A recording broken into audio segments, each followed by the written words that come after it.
ఆదికాండము మొదటి అధ్యాయము. ఆదియందు దేవుడు భూమ్యాకాశములను సృజించెను. భూమి నిరాకారముగాను శూన్యముగాను ఉండెను.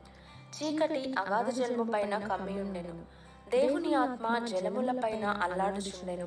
దేవుడు వెలుగు కమ్మని పలుకగా వెలుగు కలిగెను. వెలుగు మంచిదైనట్టు దేవుడు చూచెను.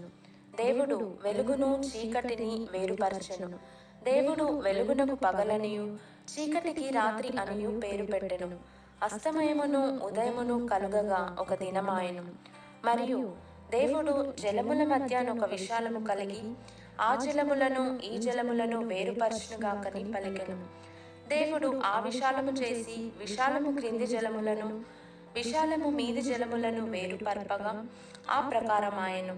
దేవుడు ఆ విశాలమునకు ఆకాశమని పేరు పెట్టెను. అస్తమయమును ఉదయమును కలుగగా రెండవ దినమాయెను.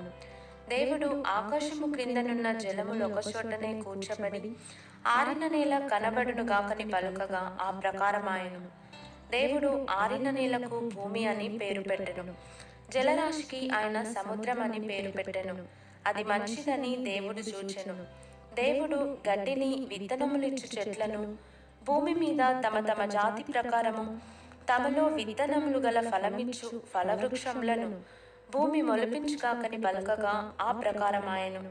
భూమి గడ్డిని తమ తమ జాతి ప్రకారము విత్తనములిచ్చు చెట్లను తమ తమ జాతి ప్రకారము తమలో విత్తనములు గల ఫలవృక్షములను మొలిపింపగా అది మంచిదని దేవుడు చూచెను. అస్తమయమును ఉదయమును కలుగగా మూడవ దినమాయెను. దేవుడు పగటిని రాత్రిని వేరుపరచినట్లు ఆకాశ విశాలమందు జ్యోతులు కలుగునుగాకనియు అవి సూచనలను కాలములను దిన సంవత్సరములను సూచించుటకై ఇండుగాకనియు భూమి మీద వెలిగించుటకు అవి ఆకాశ విశాలమందు జ్యోతులై యుండుగాకనియు పలికెను. ఆ ప్రకారమాయెను. దేవుడు ఆ రెండు గొప్ప జ్యోతులను అనగా పగటిని ఏలుటకు పెద్ద జ్యోతిని రాత్రిని ఏలుటకు చిన్న జ్యోతిని నక్షత్రములను చేసెను. భూమి మీద వెలిగించుటకును పగటిని రాత్రిని ఏలుటకును వెలుగును చీకటిని వేరుపరచుటకును దేవుడు ఆకాశ విశాలమందు వాటి నుంచెను. అది మంచిదని దేవుడు చూచెను.